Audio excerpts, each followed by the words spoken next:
Hello everyone! Welcome to another vlog. Ayun, meron akong magandang ibabalita sa inyo. Ay, uuna ko muna yung update ko sa ginagawa kong pag-low carb. So, tuloy-tuloy yon.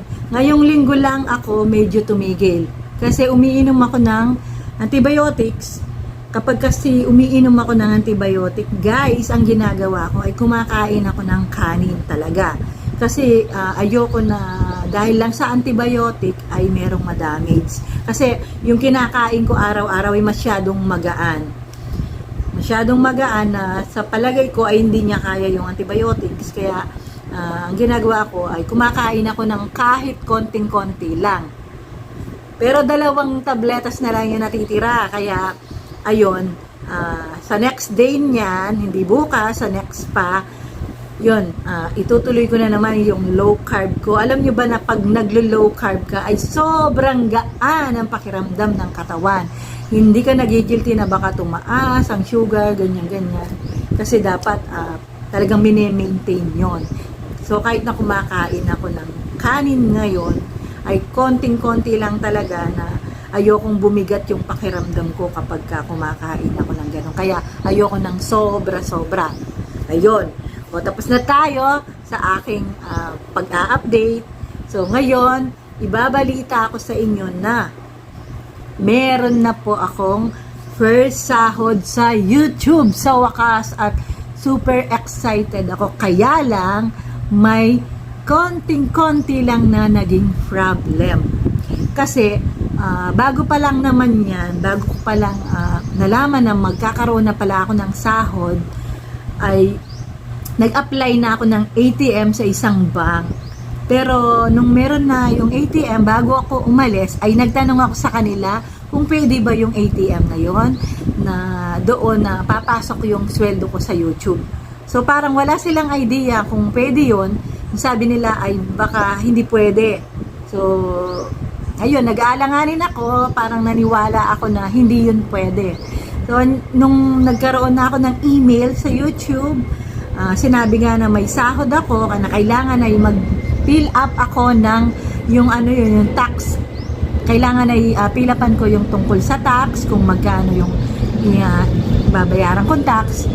Tapos inayos na rin yung bank account dapat. So kung wala kang bank account, merong pagpipilian doon na pipiliin mo yung cheque. So hindi ako nag-isip. Sana bago ko pinili yung cheque, ay tinigil ko muna yung pag-fill up ko kasi pwede namang ulitin yon. Sana nanood muna ako sa mga naging karanasan ng ibang nag-YouTube na first time sasahod sa YouTube.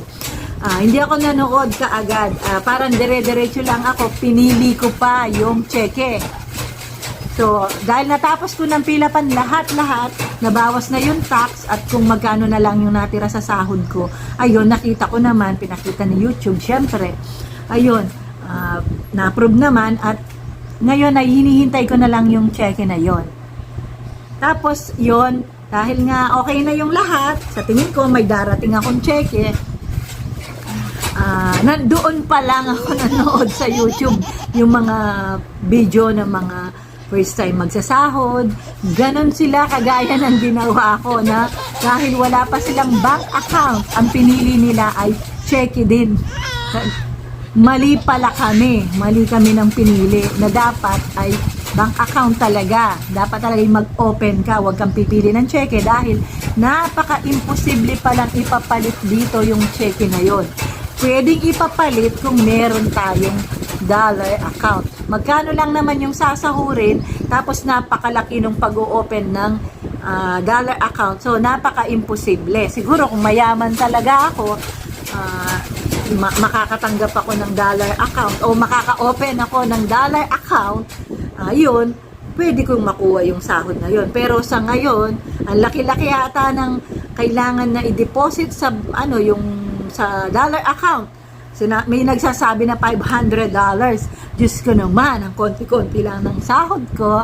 Tapos, ang laki-laki ng kailangan ko bang ilabas para lang makapag-open. So, sa kakapanood ko dyan sa YouTube ng mga video nga na nila, meron akong napanood na isa na yung kanyang ATM ang ginamit niya na account doon para sumahod siya. Pwede pala yon, yung meron ako ng ganon eh.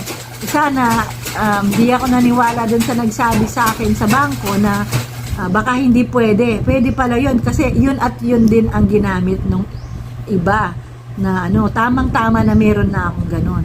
So nanood muna ako ulit yung mga yung paano ba kung darating yung cheque tapos cheque na yung pinili ko, paano ang gagawin ko, di ba? Hindi ko na mababawi.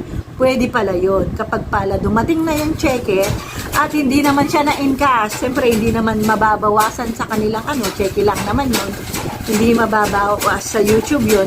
Makikita niya after 2 months na hindi yon nakuha, ibabalik pala niya yung pera na yon sa account. So kapag nagbalik na yung perang yon na sa aking account, ay pwede ko na palang piliin yung account na ATM na nilagay ko na primary na account. Ganun pala yon. So nag-aantay ako niyan, malapit na siguradong dumating yung cheque na yon. Bali siguro yung cheque na yon ay magiging remembrance ko na lang dahil syempre hindi naman ma-encash dito yon. At pag bumalik na ay yun sigurado na. Buti pa siguro sa mga account ay napakadali nilang i-transfer yon. So, yun lang ang naging problema, pero so far so good ay okay lang naman. Kung nakapaghintay ako ng maraming taon para sumahod, yung pabang konting buwan lang ay hindi ko kayang antayin. So, tiyaga-tiyaga lang. O, di ba? Para nag-enjoy lang akong nag-video, pero sa tagal-tagal yung mga paghihirap ko ay may kumbaga sa nagtatanim ay meron akong aanihin, hindi ba? Samantalang alam ko sa pag-YouTube ko, minsan kamag-anakan mo pa yung mga nanglalait sa'yo, yung mga ang dami nilang ino-okray nila yung mga video ko, yung mga sinasabi ko, pero san ka? O, di ba? Kahit gaganyan-ganyan lang ako, kung ano yung kaya kong ibigay na o i-video na ipakita sa inyo o masasabi, ngayon ay nasuklian naman yung aking mga paghihirap. At least nag-i-enjoy naman ako, may sahod man o wala, kailangan yung ginagawa ay nag-i-enjoy ka. Kaya thankful ako dahil ayun nga, magkakaroon na ako ng sahod. O diba? O kesa naman sa alam ko nagsimula ako dyan nung inip kasi ako noon nung panahon ng pandemic. Naisipan ko na makapag-vlog. O, di ba? Nung una, hiyang-hiya ako. Sarili ko lang ang kausap ko sa video. Wala naman ibang tao. Pero hiyang-hiya ako. Pero ngayon parang wala na akong hiya. Hindi na ako parang alanganing nagsasalita na parang para bang kala mo kaharap ko ang presidente o nahiyang-hiya ako. Pero ngayon, wala na guys. Nasanay na ako sa nakaharap sa camera. So, ngayon ay magkakaroon na ng sahod. Siyempre, yung unang sweldo, kailangan gamitin ko ang perang iyon. Siyempre, yun nga, spend wisely, di ba? Ayun, yung kailangan lang na kung saan dapat mapunta yung pera, ganun. Ayun, share your blessing.